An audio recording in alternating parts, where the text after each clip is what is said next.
जय श्री कृष्ण। आज हम मंगलवार की व्रत कथा करने जा रहे हैं। बोलो हनुमान बाबा की जय।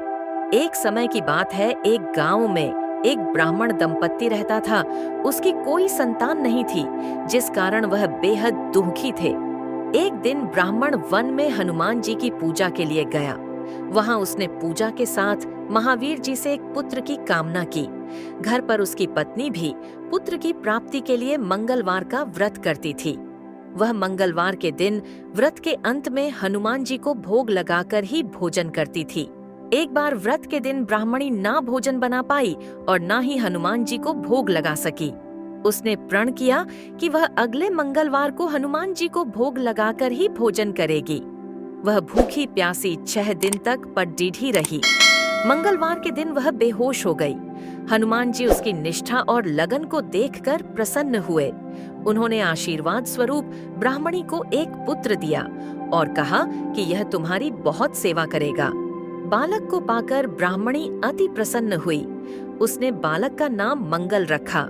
कुछ समय उपरांत जब ब्राह्मण घर आया तो बालक को देख पूछा कि वह कौन है। पत्नी बोली कि मंगलवार व्रत से प्रसन्न होकर हनुमान जी ने उसे यह बालक दिया है।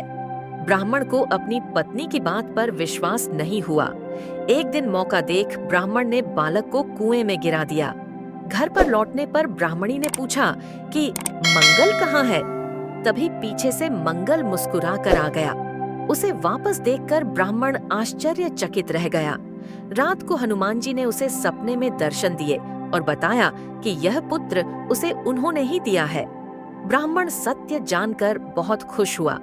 इसके बाद ब्राह्मण दंपत्ति प्रत्येक मंगलवार को व्रत रखने लगे। जो मनुष्य मंगलवार व्रत कथा को पढ़ता या सुनता है और नियम से व्रत रखता है, उसे हनुमान जी की कृपा से सब कष्ट दूर होकर सर्व सुख प्राप्त होता है और हनुमान जी की दया के पात्र बनते हैं। हे हनुमान बाबा, जैसे उस ब्राह्मण पर त्रिशतमान हुए, वैसे सब पे हिना। यदि आपको मेरी यह कथा पसंद आई तो लाइक और सब्सक्राइब जरूर करें एवं अपने परिजनों को भेजकर उनको भी कथा सुनाने का फल पाएं।